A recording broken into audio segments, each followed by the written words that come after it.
Congressman, great to see you again. Thank you. Any response to Nancy Pelosi accusing the CIA of lying to her yesterday? Well, I think it's great theater, and all this excitement over the torture and the CIA, I think is very beneficial because it distracts from the steamroller of big government going on in Congress, and hopefully it'll be beneficial. But it's also beneficial in trying to find out what's going on. But just think, we wouldn't have this discussion if we had just followed the law. Our law prohibits torture as well as international law.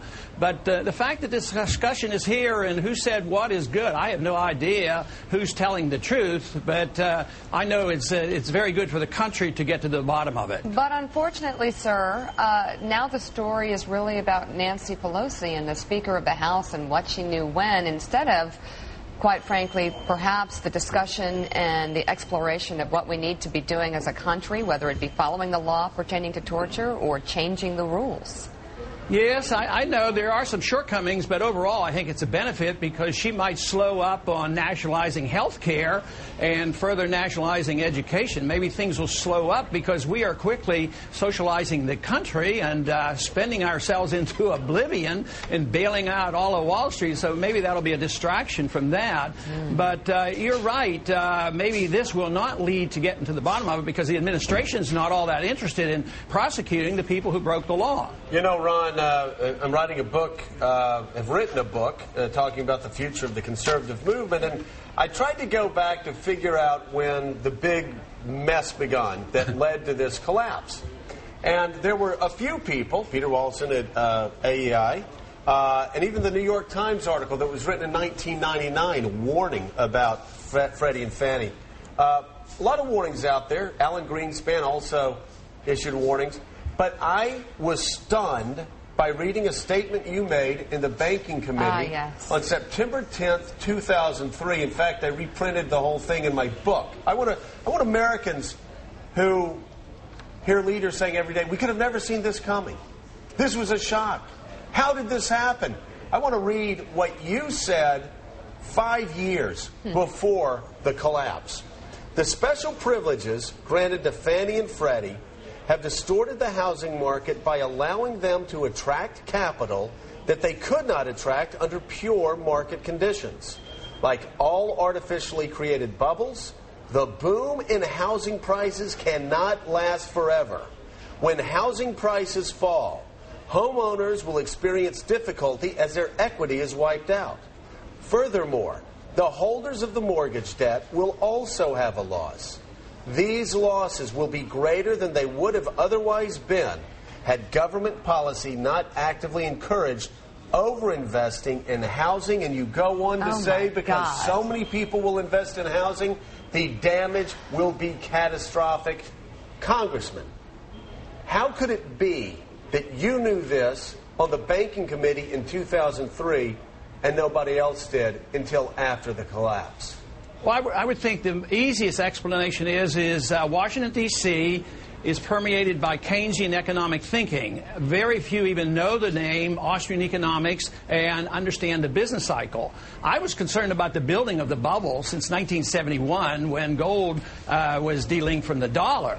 So since that time, the bubble has been gradually being inflated, but it got out of hand in the 1990s as well as after 2000. Bernanke taking interest rates down to 1%. To me, the biggest surprise was, although I was very concerned in 2003, I was concerned before that, I'm surprised it lasted to 2007. That's when the bubble really burst. But it was amazing how long it lasts. And to me, the more amazing thing right now is not only has the financial system collapsed, which is very, very bad and very dangerous, I believe that what we're moving toward now is the collapse of the dollar. And the collapse of a dollar, because it's the international reserve currency, I think is going to be much worse than what we have already witnessed. Can you all believe his prediction in 2003? Prophetic. Absolutely Talking prophetic. to everybody on the Banking Committee, telling them, hey, we're in trouble. Let's not go this direction. Right. Or we're going to be in trouble. And then, you know, Ron, somebody that probably didn't vote for you, Columbia economist Jeffrey Sachs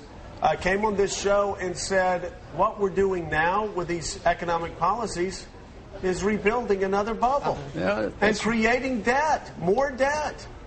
Well, they're trying, but they're going to have a difficult time reinflating the bubble. To me, what is disturbing is those individuals who did not predict what was to come are now predicting that the downturn has ended. It's over. At the end of the year, we're going to have growth. They're still listening to the Bernankes of the world.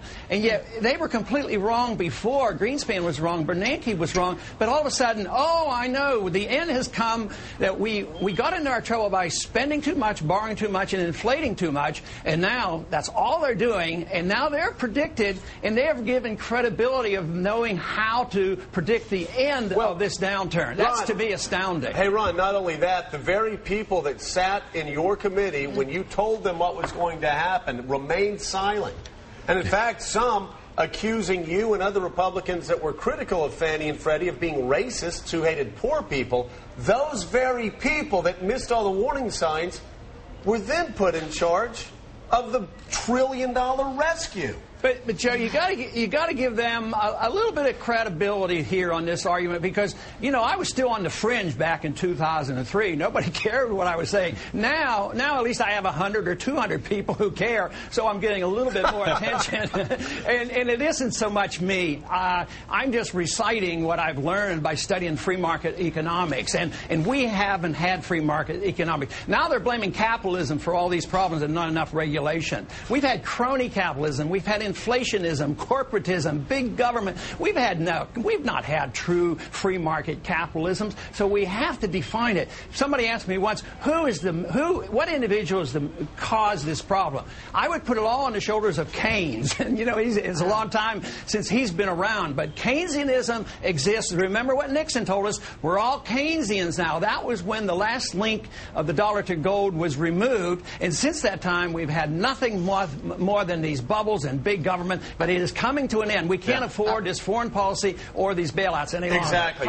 We are out of money. We've got to show restraint at home and restraint overseas. Carlos. Congressman, to that point about restraint at home and restraint overseas, how would you cut not just the deficit but the debt if you had the presidency here?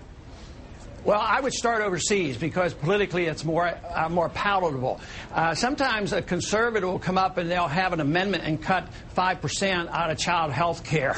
I don't believe in the government being involved in medical care, but that's not where I would cut. I would cut overseas spending. To operate our empire costs us $1 trillion. So I'd bring our troops home. I wouldn't be. We had this supplemental yesterday. The president asked for $84,000. What did the 84 billion? 84 billion. What did the Democrats do? They raised it by 14%, another $12 billion. The Republicans had one chance to cut. And they had one amendment, and they asked to increase it by $3 billion. Congressman Paul, but what else would you cut? Because as you just said, that wouldn't be enough. If you were just to cut defense spending, you still wouldn't get there. How about getting rid of the Department of Education and Department of Agriculture? Just go down the list. Get rid of it. Cut the budget in half. But everything that's not constitutional, that's a good place to start. And there's not much that we do that is. Congressman, thanks so much for being with us. Thank you. Great talk.